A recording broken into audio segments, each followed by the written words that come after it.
क्या ऐसी विपदा आन पड़ी कि आपको पत्रक देना पड़ा आज? देखिए, पत्रक देना, तहसील में आना, ये तो जन समस्याओं के समाधान और सरकार को अपने नीतियों को सही चलाने का एक हिस्सा है। ऐसे तो मैं 2009 से 17 तक कोई महीना नहीं बीता था जब 2-4 लोगों के साथ किसी तहसील में नहीं रहता था जन समस्याओं के समाधान हेतु। लेकिन आज सरकारी पार्टी के रूलिंग कार्यकर्ता हम लोग हैं, उस मर्यादा का पालन भी करते हैं। आज सरकार के अधिकारी निश्चित रूप से अपने कर्तव्य दायित्वों के प्रति सचेत रहते हैं। जैसे मुद्दा ये नहीं है, मुद्दा ये है कि आप अपने ही गवर्नमेंट में। हाँ, निश्चित रूप से हमारी गवर्नमेंट है और गवर्नमेंट का मैं हिस्सा हूँ और जो समस्याएं हैं वो सरकार की सर्वोच्च प्राथमिकता के रूप में हैं। जैसे हमारे कटान पीड़ित हमारे सरकार में जब 300 परिवार विस्थापित किए गए, 18 जगह बसाए गए हैं, तहसील प्रशासन और जिला प्रशासन ने ही बसाया। उनके 30 लोगों का प्रमाण पत्र भी हम लोग जिलाधिकारी मऊ, सीडीओ और प्रभारी मंत्री सुरेश पासी जी हमारे उपस्थिति में वितरण भी किए थे।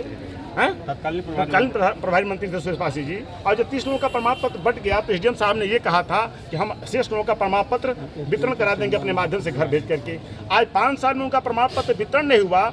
अब मुझे ये पीड़ित परिवार के लोग आकर के बताने लगे कि बिचौलिए 20-20 हज़ार रुपये की मांग कर रहे हैं हमसे। लेखपाल लोग आदमी भेज रहे हैं कि 20 हज़ार दोगे तभी प्रमाण पत्र मिलेगा प्रत्येक का। जीरो टैलेंट पे काम करने वाली सरकार आज फेल है।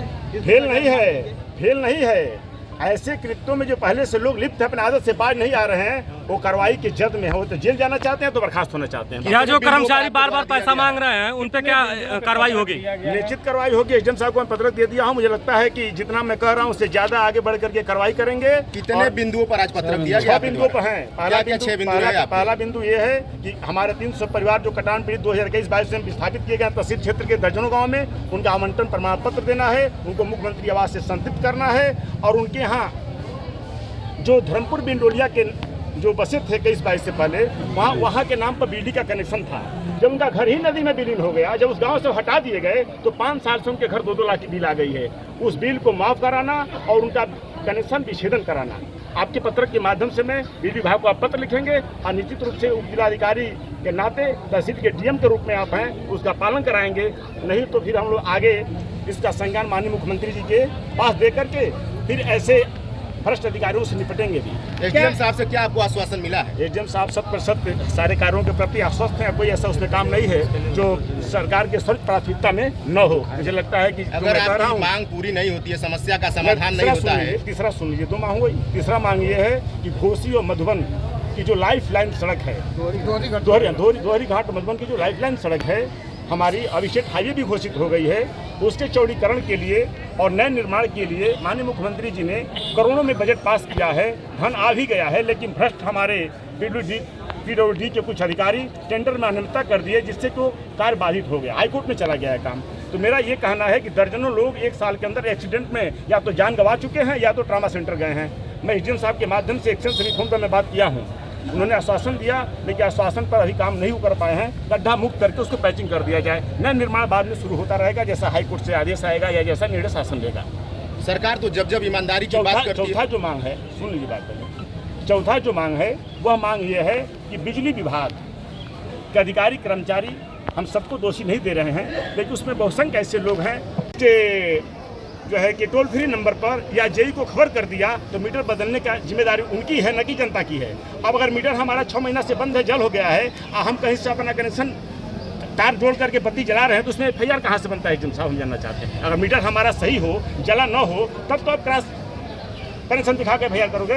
आज सुबह मेरे पास एक पंडित जी का, वृद्ध पंडित जी का, सुरेश उपाध्याय जी का फोन आया कि हमारा 6 महीने से मीटर जला हुआ है। आज जलने के बाद मैंने 3 बार कंप्लेंट किया है, मीटर बदला नहीं गया। अब मैं अपना तार जोड़ करके घर में लाइन जा रहा हूँ तो मेरे ऊपर आकर के एफआईआर करने की बात की जा रही है। तो एक तो वो विषय है बिजली विभाग का। और चौथा ये है कि बाढ़, घाघरा में जो बाढ़ आई थी, ऐसी बाढ़ नहीं आई थी जिससे कि जान माल की बहुत क्षति हो पाए। लेकिन जो हमारी फसलें हमारे विधानसभा में बहुला रामपुर के बॉर्डर से लेकर के और परसिया जयरामगिरी के बॉर्डर तक जो किसानों की फसल की क्षति हुई है, उसका सर्वे कराकर मुख्यमंत्री जी के मंशा के अनुरूप उनको मुआवजा दिया जाए।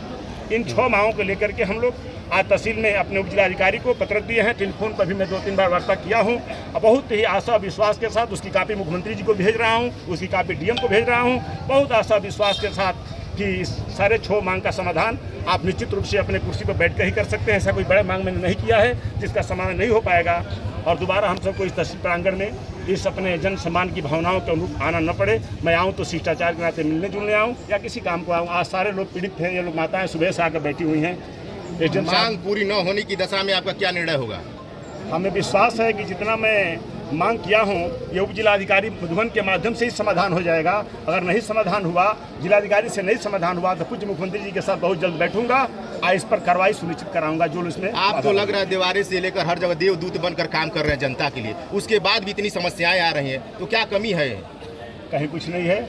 इसी में कुछ जो थोड़ा कर्मणहीन लोग हैं, जो थोड़े बहुत लोभी लालची लोग हैं, जो अपने आदत से बाज नहीं आते। एसडीएम साहब ने साफ साफ कहा है, एज ए उप जिलाधिकारी के नाते जो हमें बोलना चाहिए, हमारे बोलने से आगे उन्होंने बोला है कि ऐसे लोग या तो जेल में होंगे या तो सेवा से बर्खास्त होंगे। धन्यवाद।